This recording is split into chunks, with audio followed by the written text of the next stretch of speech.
Los refugiados que arriben a la frontera de Estados Unidos deberán demostrar miedo creíble para poder ser considerados en un proceso de asilo y la decisión quedará a discreción de los funcionarios de seguridad nacional y de los servicios de ciudadanía e inmigración. Así lo decidió recientemente la Casa Blanca. Hasta la fecha, estos casos eran decididos por jueces de inmigración adscritos a una oficina del Departamento de Justicia.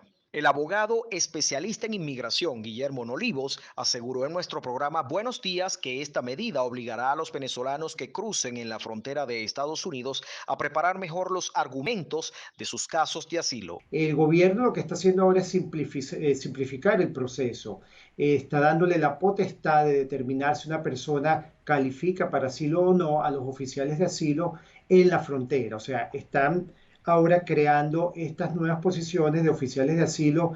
Bueno, ya existían estas posiciones, pero ahora los están llevando a la frontera para que entrevisten a las personas que vienen huyendo y determinen si en verdad ese miedo que ellos tienen de persecución o esa persecución que sufrieron o esos maltratos que sufrieron califican para un asilo. Entonces, ¿cuál es la diferencia? Que la persona va a tener que venir preparada ahora sí a presentar su caso. Cabe destacar que los solicitantes que reciban una determinación negativa tienen la posibilidad de una revisión del caso. Sin embargo, si tras la revisión el juez de inmigración determina no creíble a la persona, la misma podrá ser expulsada en el acto. Mientras que si la determinación es positiva, esa fecha de expedición constituirá la fecha de solicitud de asilo y por tanto la entrevista de mérito para el asilo se llevará a cabo no antes de los 21 días ni después de los 45 días después de la determinación positiva de temor creíble. Hoy en Colombia ha sido un día de calma después de la elección presidencial de este 29 de mayo que llevó a Rodolfo Hernández y a Gustavo Petro a la segunda vuelta. En cuanto a datos políticos conocidos el día de hoy, festivo, por lo tanto hay poco movimiento en las calles y no hay actividad laboral en la mayoría de las empresas, se conoció que dos equipos del candidato Gustavo Petro sostuvieron reuniones este lunes. Uno de aproximadamente una docena de asesores que definen qué estrategia implementar a partir de ahora de cara a la segunda vuelta y otro de aproximadamente 50 congresistas que respaldan esta candidatura, quienes se reunieron con la finalidad también de ver de qué forma impulsan la llegada de Gustavo Petro esta vez a la presidencia de la República. Del lado de Rodolfo Hernández se conoció que hoy aproximadamente a las 10 de la mañana sostuvo una reunión con un grupo de asesores, mañana se reunirá con la candidata presidencial Marlene Castillo y desde el miércoles se definiría cuál es la ruta que va a seguir su candidatura. Recordemos que hasta el momento él no ha hecho actividades en plaza pública, por lo que sus asesores estarían discutiendo si a partir de este momento implementar la jornada de marchas o concentraciones en diferentes ciudades. Por lo pronto, veamos un resumen del día siguiente de la jornada de primera vuelta presidencial. En la primera vuelta electoral presidencial votaron 21.418.631 ciudadanos, lo que representa el 51,94% del potencial electoral. El voto en blanco solo sumó 366.000 votos. Aunque Gustavo Petro ganó la primera vuelta, él reconoció que como mínimo necesita sumar 1 millón de votos. Rodolfo Hernández tendrá que poner en práctica su habilidad de negociación, porque necesita de los partidos para tener el apoyo de los electores de Fico Gutiérrez y sumar otros más. El candidato Sergio Fajardo declaró que con Rodolfo Hernández tiene buena relación y con Gustavo Petro ningún tipo de comunicación. Habrá que esperar qué posición jugarán figuras como la senadora Angélica Lozano, quien había tenido acercamientos con el exalcalde de Bucaramanga, pero es pareja de la alcaldesa de Bogotá, Claudia López, cuyo secretario de gobierno renunció para apoyar a Petro. Para Federico Gutiérrez se trata de un revés en su debut como político nacional. Además que la campaña lo hizo conocer en todo el país, podría perfilarse como un fuerte candidato a la gobernación de Antioquia. Sobre otros datos de las elecciones, en 13 departamentos, 50 personas dadas por desaparecidas fueron localizadas porque se presentaron a votar. En los 7 departamentos fronterizos, en 4 ganó Petro. Sin embargo, el de mayor peso es Norte de Santander y ahí se impuso Rodolfo Hernández. Según datos del Consejo Nacional Electoral, la mayoría de recursos que recibieron los candidatos fue por créditos financieros y no por aportes de particulares. Los que más recibieron ingresos económicos en orden ascendente fueron Gustavo Petro, Sergio Fajardo y Federico Gutiérrez. En cuanto a la coalición Centro Esperanza, se conoció que decidieron dar libertad a su militancia para votar en segunda vuelta, es decir, que no se obligó a ninguna de las organizaciones participantes en este grupo a respaldar a ninguna de las candidaturas. Pero por lo que se conoce de diversos pronunciamientos previo a la primera vuelta, la mayoría de los dirigentes de esta organización se irían con la candidatura de Rodolfo Hernández, en vista de que Carlos Amaya ya le expresó su respaldo al exalcalde de Bucaramanga e igual lo haría la familia Galán. Por lo pronto, solo Alejandro Gaviria se inclinaría por la candidatura de Gustavo Petro, lo que significa que la mayoría de los 800.000 votos obtenidos por Sergio Fajardo se irían para la candidatura de Rodolfo Hernández. En Bogotá, Miguel Cardosa, BPI TV. La justicia española informó este lunes que admitió una denuncia contra el candidato presidencial de Colombia, Gustavo Petro, por el supuesto secuestro de un periodista cuando el político militaba en la desaparecida guerrilla del M-19. El juez Joaquín Gadea de la Audiencia Nacional determinó que la justicia española podría tener jurisdicción en el caso del secuestro del periodista Fernando González Pacheco por tener nacionalidad española y por tanto admitió a trámite la denuncia. El magistrado determinó que para que se inicie la investigación deben cumplirse 3 requisitos: que se compruebe con las autoridades colombianas que Petro no fue indultado, que se determine que González Pacheco, ya fallecido, efectivamente era español y que sus familiares decidan querellarse por este caso. La noticia se conoció después de que Petro ganara el domingo la primera vuelta de las presidenciales colombianas, tras lo cual disputará el balotaje con Rodolfo Hernández el próximo 19 de junio. Luego de 4 días de incertidumbre, la Comisión Electoral de la Universidad Central de Venezuela publicó este lunes los resultados parciales de la elección a la representación estudiantil en la Federación de Centros Universitarios, dando como ganador a Jesús Mendoza de la plancha La U que soñamos, con una diferencia de 86 votos. Hoy la opción La U que soñamos ganó, y el llamado es a que todos los factores políticos de la Universidad Central de Venezuela de alguna u otra manera reconozcan estos resultados publicados. Han sido días duros, días donde se han querido vulnerar la institucionalidad de la institución más antigua de Venezuela, días donde personas han querido que la corrupción encabece la Universidad Central de Venezuela, días donde partidos políticos que se parecen más al PSUV que otra cosa han querido intervenir en la Universidad Central de Venezuela. Con respecto a la incidencia de dirigentes políticos en las elecciones universitarias, Mendoza aseguró que la Casa de Estudios pertenece a sus estudiantes y no a opciones partidistas. A los dirigentes partidistas que proclamaron supuestamente a presidentes, la Universidad Central de Venezuela no tiene a Guaidó. La Universidad Central de Venezuela se vota y ganó una opción, y esa opción la respetan los UCEBistas. Aquí no tienen que venir partidos políticos a reconocer y no reconocer. Que los partidos hagan el trabajo que tienen 23 años que no hacen, y nosotros vamos a hacer el trabajo de los UCEBistas. Más temprano, el presidente de la Comisión Electoral Estudiantil denunció irregularidades con respecto a las actas presentadas por parte de 16 escuelas e indicó que el boletín publicado no contaba con su aprobación. ¿A qué me refiero yo con estas irregularidades? Pues que en algunas de esas actas faltaban firmas de los testigos, faltaban sellos o también faltaban o estaba incompleta la cantidad de testigos que firmaron dichos documentos. Entonces ratifico y llamo de nuevo a todas las subcomisiones y a todos los testigos que estuvieron presentes el día de la elección a que se aproximen personalmente a la comisión electoral y todos juntos podamos verificar la veracidad de las actas y también, por otro lado, podamos volver a contar todas las boletas y poder ratificar que evidentemente la elección del estudiante universitario de la Universidad Central de Venezuela es de verdad la opción ganadora. Aún se espera el reconocimiento de estos resultados por parte de la plancha Vive la U, o si por el contrario van a impugnar en las 16 escuelas donde ellos plantean hubo irregularidades en este proceso. De no ser así, la proclamación del nuevo presidente de la Federación de Centros Universitarios será el próximo 8 de junio. Desde Caracas, Venezuela, Irene Mejías. En Bruselas se reúnen líderes de la Unión Europea para alcanzar acuerdos políticos sobre lo que sería el sexto paquete de sanciones contra Rusia, que incluye el veto al petróleo ruso. Hoy tenemos un tema que sigue pendiente, el sexto paquete de sanciones. Hemos trabajado mucho y con éxito sobre los ya 5 paquetes de sanciones. Nunca ha sido fácil, es igual ahora con el sexto paquete. La Comisión y la Presidencia francesa han trabajado intensamente en los últimos días para avanzar en este paquete. Todavía no lo tenemos, pero ha madurado. Eso por seguro. Mis expectativas de que esto sea resuelto en las próximas 48 horas son bajas, pero confío en que después habrá una posibilidad. Sobre todo, mi llamado muy claro para todos los Estados miembros. Tenemos una clave para el éxito y esto es solidaridad con Ucrania y unidad de la Unión Europea.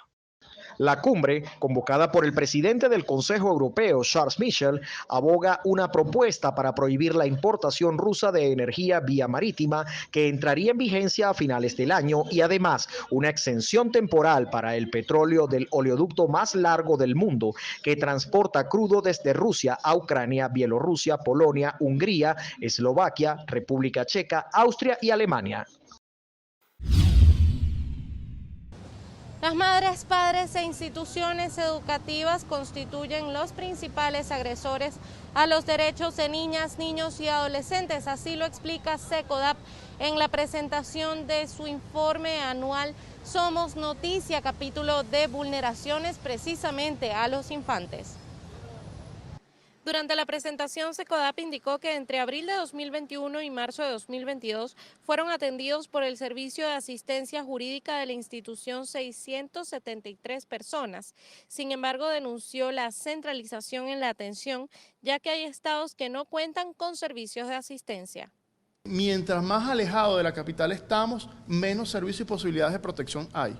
O sea, son las capitales de estado, son la zona central quienes tienen mayor posibilidades de orientación, de apoyo, de acompañamiento jurídico. Eso indica que los niños del interior son niños que tienen mayores riesgos de vulneración por este déficit de programas y servicios.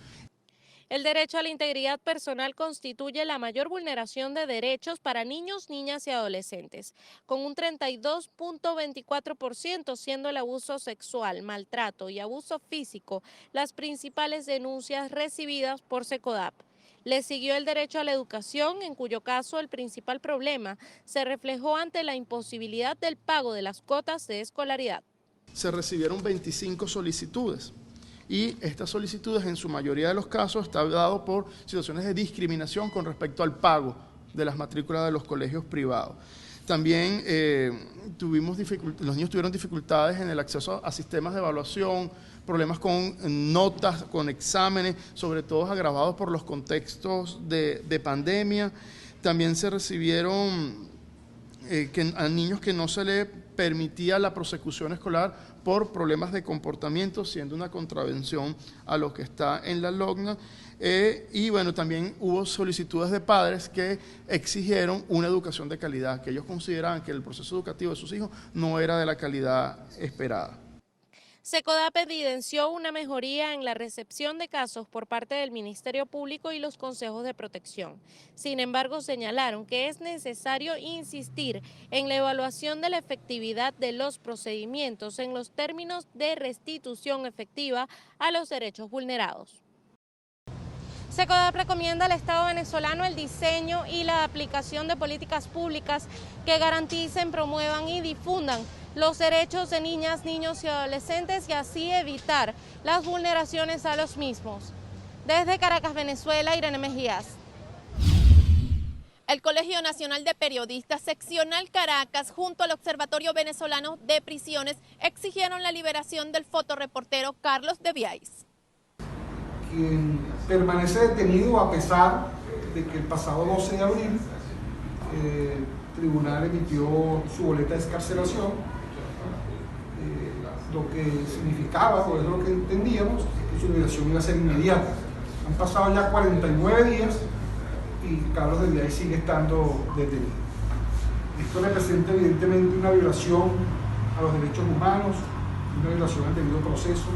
El OVP explicó que agotaron las exigencias en el sistema de justicia venezolano, por lo que acudieron a organismos internacionales. El acudir a la Fiscalía General de la República sin respuesta alguna, a la Defensoría del Pueblo sin respuesta, a la Oficina del Alto Comisionado para las Naciones Unidas sobre los Derechos Humanos, que actualmente cuenta con una sede en Venezuela, la cual ha instado a las autoridades nacionales a que dé cumplimiento a esta orden de excarcelación sin haber obtenido en ningún momento respuesta.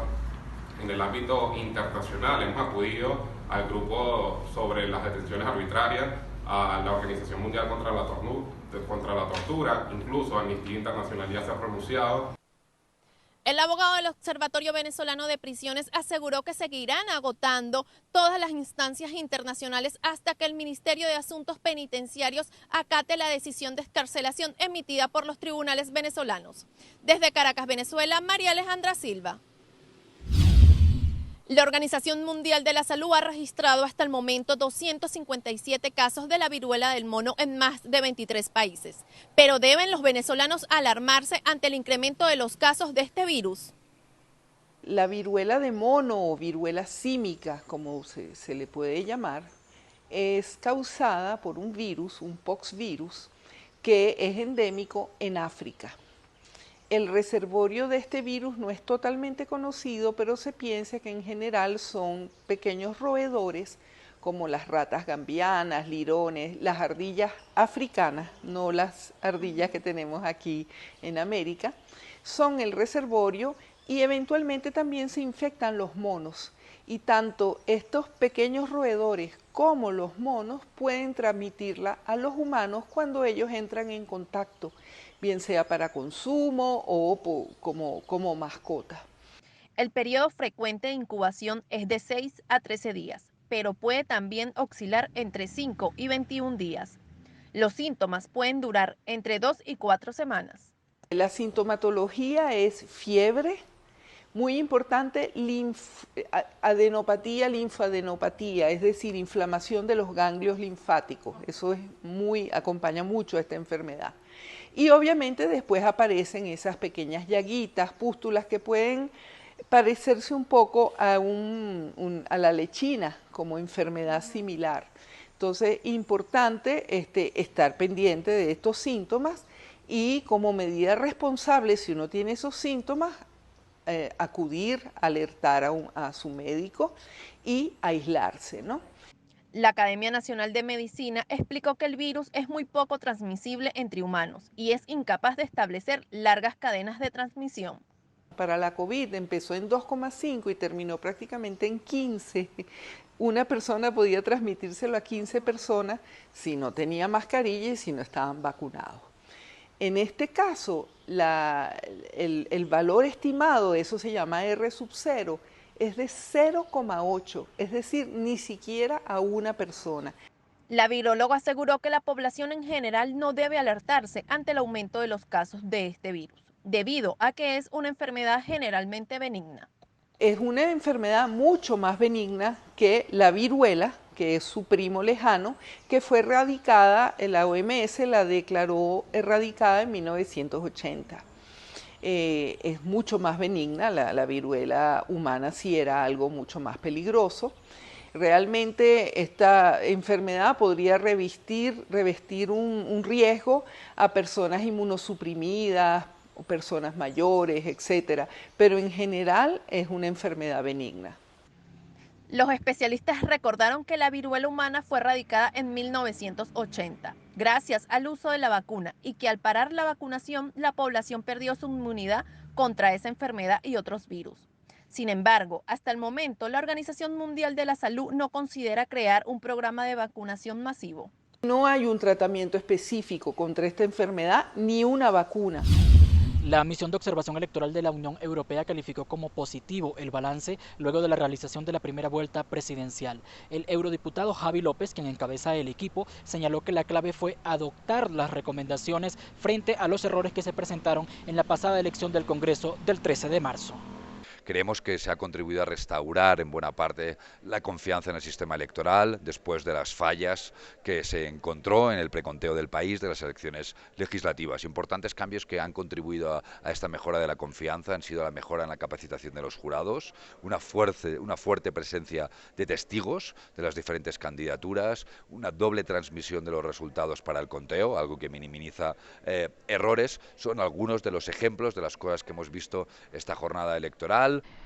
Una de las primeras observaciones de la misión es que los jurados realizaron el escrutinio de manera transparente y ordenada, aspecto distinto a la elección legislativa en la cual hubo aproximadamente 15.000 testigos en 5.000 mesas de votación que por error o con intención ilícita diligenciaron de manera equivocada los formularios E14, donde quedan plasmados los resultados.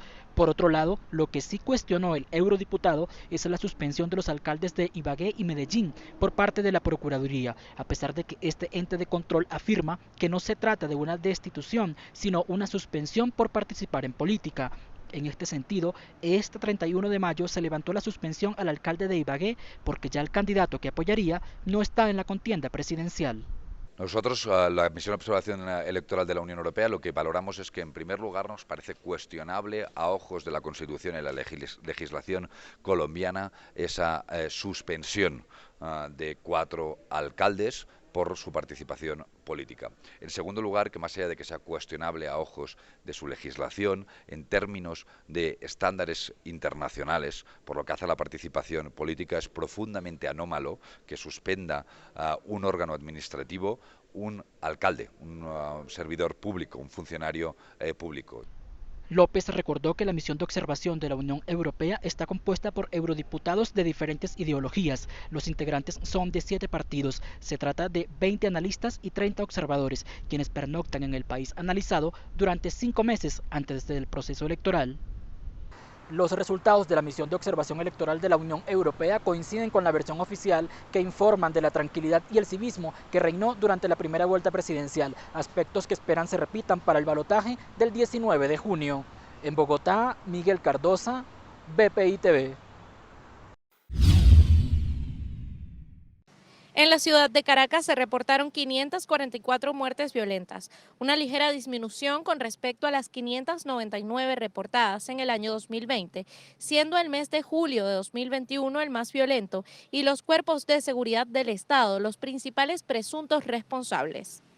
El supuesto confinamiento por la pandemia y la intervención de los cuerpos de seguridad lo que hicieron fue disparar las muertes. Y ahora, aunque hay una pequeña reducción, en realidad se mantienen casi igual, y básicamente las motivaciones o las razones siguen siendo las mismas, los detonantes siguen siendo los mismos. En el caso de Caracas, lo que identificamos, como mencionamos antes, que agudizó o que hizo que hubiese esos picos que vemos en los meses, fue justamente los enfrentamientos o la incursión de la policía en la zona de la Cota 905 y La Vega. Los cuerpos de seguridad del Estado siguen matando gente, siguen ejecutando o atribuyendo a presuntos enfrentamientos en categorías de resistencia a la autoridad las muertes de decenas de jóvenes en Caracas, en Lara y en otros estados del país.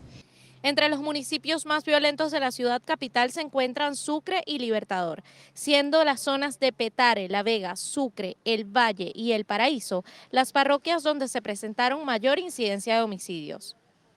En el caso del estado Lara, Monitor de Víctimas especificó que un 46% de los casos de homicidios en la entidad fueron presuntamente a manos de organismos policiales, mientras que en el estado Táchira, el ELN y grupos irregulares fueron los principales responsables de las muertes en circunstancias violentas. Los grupos armados no estatales, como las megabandas y en el caso de Táchira, la guerrilla del ELN, están matando gente en Venezuela, o sea, son los principales, o están entre los principales victimarios de los venezolanos. O sea, cómo puede operar la banda, o cómo pudo operar durante tantos años la banda del Coqui en la Cota 905 y mantener en zozobra a 3 parroquias de Caracas. Eso es algo que las autoridades tienen que explicar. De la misma manera como deben dar una respuesta acerca de las acciones del ELN, no solamente en el estado Táchira, sino, como lo mencionaba Michael, en el territorio del estado Apure, en el estado Bolívar y en otros estados del país, porque el ELN tiene presencia en al menos 7 estados de Venezuela en este momento. Por último, el informe detalló que al menos 447 menores de edad quedaron huérfanos de alguno de sus padres como consecuencia de la violencia vivida en estos 3 estados del país durante el año 2021. Desde Caracas, Venezuela, Irene Mejías. Tras cumplirse 5 años de la suspensión del programa de procura de órganos, las madres de los pacientes del Hospital JM de Los Ríos, junto a la ONG Prepara Familia, exigieron ante la Defensoría del Pueblo la reactivación de los trasplantes en Venezuela. Tengo miedo de perder a mi hijo, ¿verdad? Bueno, de perderlo, y yo no quisiera pasar por ese dolor tan grande. Ni que yo lo pase ninguno de los niños de JM de Los Ríos, ¿verdad? Ya no queremos más niños fallecidos, queremos que nuestros hijos sean trasplantados. Se lo pedimos encarecidamente al gobierno que por favor se aboque a que los niños sean este año trasplantados. Ya no queremos que pongan más excusas. Según Catherine Martínez, directora de Prepara Familia, desde la suspensión del programa en 2017 han fallecido 70 niños, niñas y adolescentes solamente en el Hospital JM de Los Ríos. Ahorita estamos hablando de 1.200 personas que en todo el país, según lo que dice esta organización, requieren trasplante. Nosotros creemos que esas cifras son muy conservadoras, creemos que pueden llegar al doble. Y en este caso, en el caso de los niños, estaríamos hablando de un 20% de niños que están a la espera de trasplante, de ese monto. En el caso concreto del JM de Los Ríos, tenemos una cantidad importante de niños, porque tenemos los niños de la diálisis, los niños de la consulta, los niños que realizan tratamiento, y por eso estamos preocupados. La directora de Prepara Familia detalló que durante todo el mes de junio realizarán actividades para mostrar la realidad que viven los pacientes que esperan un trasplante en Venezuela y así lograr que el Estado venezolano tome atención a sus exigencias. Desde Caracas, Venezuela, María Alejandra Silva. El gobernador del estado Zulia y presidente del partido político Un Nuevo Tiempo aseguró que la tolda va a participar en el proceso de elecciones primarias organizados por la oposición de cara a las elecciones de 2024. Sin embargo, descartó en un primer momento ser él el propio representante o candidato para estas elecciones. Yo creo que hay que retomar con mucha fuerza el camino democrático, electoral, cívico. Creo que Venezuela se obstinó de la violencia, se obstinó de buscar caminos equivocados y se obstinó de esta conflictividad que nos ha traído a esta tragedia que hoy estamos viviendo. Yo estoy muy dedicado al Zulia, estoy muy embriagado del relámpago del Catatumbo. Rosales aseguró que el candidato presidencial debe nacer de un proceso de primarias y no ser parte de un cogollo, por lo que considera que la oposición deberá medirse en busca del perfil indicado. Tiene que ser la expresión del pueblo, y el que dice que tiene votos o que tiene respaldo, que se vaya a contar. Lo que no puede ser es que existan maniobras de última hora de gente que dice que tiene popularidad o tiene votos y no se cuenta. Hay que contarse, que la gente decida. Por último, Rosales aseguró que en el lapso de los próximos 2 meses debería estarse conociendo ya el proceso de elecciones internas de Un Nuevo Tiempo para la renovación del liderazgo y la dirigencia del partido. Desde Caracas, Venezuela, Irene Mejías. Este proceso retador, complejo, hoy tiene un hito que es histórico, no solamente en Colombia, sino en el mundo entero. Hoy podemos decir que ya se han entregado físicamente en las manos de esos migrantes 1 millón de tarjetas del Estatuto de Protección Temporal. Y como lo dijera el propio Alto Comisionado de Naciones Unidas para los Refugiados, Filippo Grandi, este es el más grande hecho de paz y de humanidad que se haya visto en la historia reciente de América Latina. Ya 1 millón de personas con esta tarjeta pueden acceder al SISBEN, al sistema de salud, abrir una cuenta, comprar una vivienda, pueden ser visibles ante la sociedad colombiana. Asimismo, Migración Colombia aseguró que el 53% de ese millón de beneficiados son mujeres cabezas de hogar y el 29% son niños, niñas y adolescentes que son objeto de protección en la ruta de escolarización. Hasta este momento, la cobertura supera los 1000 municipios con el Estatuto Temporal de Protección y seguiremos con la estrategia en territorio, haciendo entregas, visitando las diferentes comunidades, trabajando de la mano con alcaldes, con gobernadores, por supuesto, Procuraduría, Defensoría y toda la comunidad internacional que ha abrazado esta iniciativa y que hoy la tiene como un modelo internacional. Cabe destacar que el permiso será válido durante 10 años a partir de la fecha de expedición y aún faltan unos 800.000 venezolanos por obtener su documento de regularización. El trabajo es solo una de las múltiples dimensiones en la vida de las personas y en Chile los tiempos de descanso y recreación son insuficientes. Por eso, impulsaremos con mucha decisión y convicción el proyecto de ley que reduce la jornada laboral a 40 horas. Considerando, por cierto, la adaptabilidad y gradualidad en su implementación. Asimismo, anunció una reforma del sistema de pensiones y prometió una jubilación mínima para todos los mayores de 65 años de 250.000 pesos chilenos, es decir, unos $300. Además, calificó de trascendental la decisión de elaborar una nueva constitución. No pasemos de la triste frase "no lo vimos venir" a "aquí no ha pasado nada". El 4 de septiembre próximo nos vamos a enfrentar a una decisión trascendental: aprobar o rechazar la propuesta de una nueva constitución. Quiero decir con mucha claridad que ambas opciones son legítimas y que el gobierno tiene el deber de garantizar que la ciudadanía se manifieste libremente en las urnas de manera informada. Durante su primera cuenta pública, el presidente chileno presentó un proyecto de ley que contempla el derecho a la eutanasia en el país. Igualmente, señaló que la educación sexual integral para todos los niveles de enseñanza hace parte de las medidas que tomará su gestión.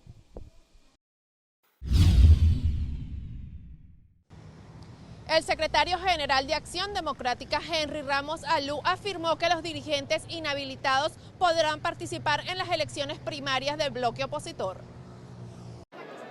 Sí. Estén adentro o estén afuera. Pueden participar en las primarias. Enrique Capriles, que está inhabilitado, Leopoldo López, que está inhabilitado en el exilio, Julio Borges, que está en el exilio, Juan Pablo Guaripa, que está inhabilitado, pueden participar.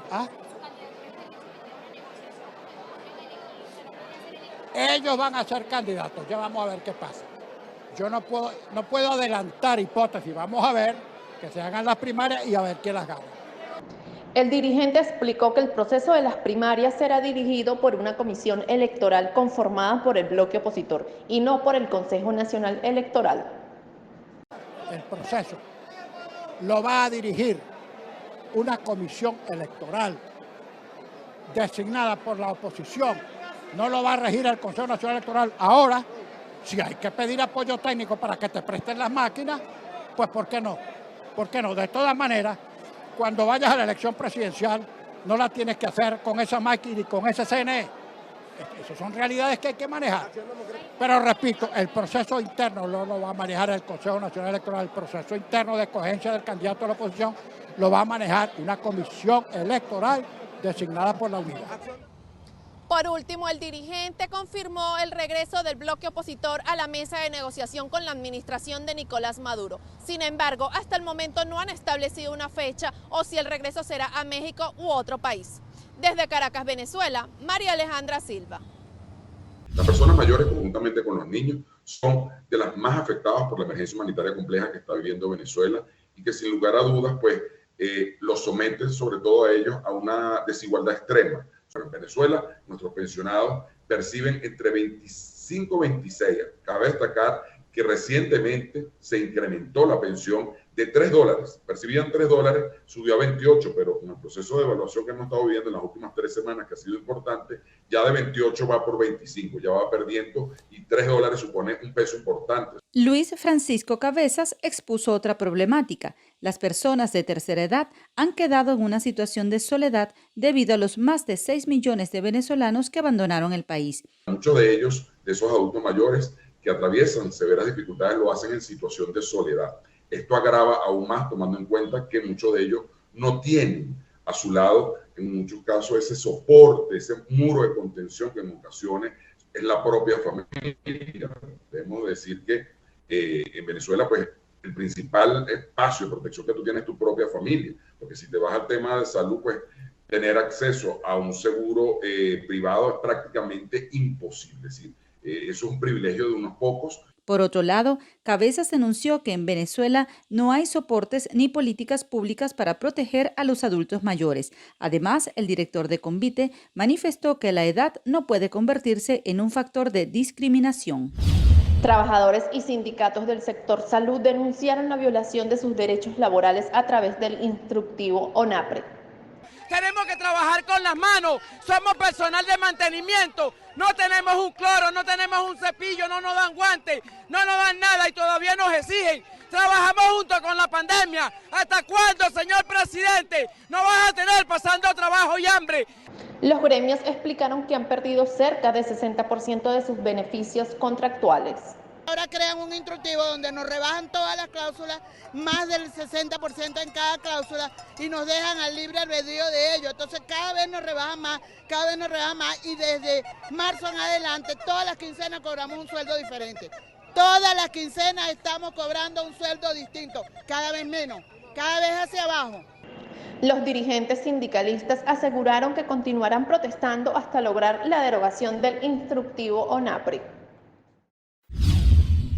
El gremio de trabajadores del sector salud de Táriba en el estado Táchira también dijo presente este jueves en la jornada de protesta nacional que se realizó en demanda de que se restituyan beneficios laborales suprimidos.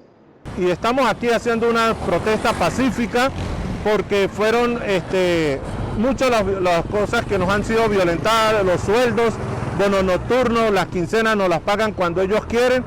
Le hacemos un llamado a las autoridades que nos paguen, porque así como nosotros estuvimos al frente con la pandemia 2 años, estando para adelante y para atrás, cuando ya ha pasado todo, entonces ahora sí nos echan a un lado y después dijeron que éramos los héroes. Estamos en una protesta por el pago, el incumplimiento del gobierno de nuestra contratación colectiva, el pago de uniformes, becas, bonos nocturnos y obtener salarios dignos para los trabajadores, porque somos dispensables para el pueblo, pero estamos invisibles para el gobierno. En una semana, los casos confirmados de viruela del mono en países no endémicos ascendieron a 643, de los cuales 190 se registraron en el Reino Unido, país con mayor número de casos, y 142 fueron reportados en España. Así lo informó la Organización Mundial de la Salud. En su reporte, la organización detalló que otros países con un elevado número de casos son Portugal con 119, Alemania con 44, Francia con 33, Canadá con 26 y Estados Unidos con 18. Pese a este brote inusual, los expertos enfatizaron que la enfermedad todavía es controlable. Los focos endémicos son África Central y Occidental. En lo que va de año se registraron 66 personas muertas a causa de la enfermedad. Hasta la fecha se han diagnosticado casos en 26 países, de los cuales 20 de ellos pertenecen al continente europeo. Respecto a Latinoamérica, se confirmaron nuevos casos, 2 en Argentina y 1 en México, mientras que Emiratos Árabes Unidos reportó 4 y Australia 2. Oficialmente, desde este 1 de junio y hasta el 30 de noviembre, se mantendrá la temporada de huracanes en la región Caribe. Por ello, desde la Unidad Nacional para la Gestión del Riesgo de Desastres, emitieron una circular dirigida a distintas regiones con la finalidad de que se activen planes de atención en caso de que se presenten hechos de emergencia. Las zonas del país donde más tenemos incidencia directa es el archipiélago de San Andrés, Providencia, Santa Catalina y el departamento de La Guajira. Especialmente para estas zonas se requiere que revisen, que actualicen sus planes de respuesta ante ciclones tropicales, que identifiquen las poblaciones que se encuentran más próximas a las líneas de costa, entender, comprender muy bien este fenómeno, que se trata pues de vientos muy fuertes que pueden afectar las estructuras de las viviendas. La funcionaria exhortó a que desde las entidades territoriales se especifiquen los planes de acción recomendados por la Unidad Nacional. En cuanto a las precauciones de las comunidades que viven en zonas costeras, invitó a estar atentos a elementos como tanques elevados u otros que pueden ser afectados por los fuertes vientos. También a las comunidades tener sus planes comunitarios de barrio, del sector o de aquellos sectores rurales para que se organicen. Muy importante las cadenas de llamado, los números de emergencia, tenerlos a la mano y estar muy atentos a la información oficial. La recomendación desde la Unidad Nacional para la Gestión del Riesgo a las familias que residan en zonas que pueden ser impactadas por ciclones tropicales o huracanes es que tengan a la mano su kit de emergencia para utilizarlo en caso de sucesos imprevistos, así como reportar cualquier irregularidad, por mínima que parezca, ante las autoridades correspondientes. En Bogotá, Miguel Cardosa, BPI TV. Más de 38.000 latinoamericanos obtuvieron la nacionalidad española en el año 2021. De los 144.012 extranjeros, 6.536 son venezolanos, 8.328 colombianos y 8.325 ecuatorianos. El Instituto de Estadística señaló que la nacionalidad de origen más frecuente entre los nacionalizados en España el año pasado fue la marroquí, seguido de originarios de países sudamericanos y Centroamérica y el Caribe. Y entre los asiáticos destacó Pakistán con 5.921 personas. La mayoría de los extranjeros que obtuvo la nacionalidad por residencia en España durante al menos 10 años de forma legal, continuada e inmediatamente anterior a la petición, suman 121.760 personas. La mayoría tardaron unos 14 años. Los otros 21.712 fueron casos de personas cuyo padre o madre hubieran sido español. Esta modalidad se dio sobre todo en los menores de 20 años. 96,2% del total de adquisiciones fue por opción. Al menos el 50% de las familias afectadas por el incendio del edificio Riverside ocasionado por el local comercial Cinechita habrían sido ya indemnizadas. Así lo aseguró el alcalde del municipio de Baruta, Darwin González.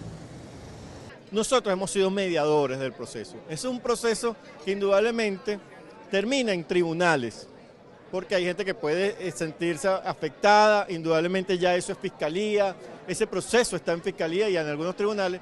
Sin embargo, la alcaldía, dando una muestra, porque nosotros no podemos desamparar a nuestros ciudadanos en ningún momento, a veces no sean de repente nuestras competencias, pero sí de nuestra incumbencia. Hemos mediado para que, producto de una negociación entre Cinecittà y los residentes del edificio, lleguen a una sana y más rápida solución del conflicto. Durante un encuentro con sectores empresariales que hacen vida en el municipio, González aseveró que la alcaldía trabaja bajo un proyecto de armonización fiscal e incentivos que permitan la formalidad de los comerciantes. Hay un sector informal importante que debe pasar al sector formal. ¿Qué alternativa le va a brindar la alcaldía de Baruta a través de sus leyes, incentivos fiscales, para que estas personas puedan formalizarse, que es la manera correcta de producir? La idea no es que los comerciantes se cierren o que tengan que cambiar de ramo. La idea es ayudar a los que sigan produciendo. Créanme que el municipio tiene un compromiso con los inversionistas. Por último, González afirmó que la recaudación de impuestos en este municipio ha pasado de $200.000 mensuales a $1.600.000. Sin embargo, la meta actualmente es llevarlo a finales de 2022 o principios de 2023 a $12 millones. Desde Caracas, Venezuela, Irene Mejías. Los integrantes de la plancha Vive la U solicitaron ante la Comisión Electoral Estudiantil la impugnación de los resultados de las elecciones de la Universidad Central de Venezuela por las presuntas irregularidades.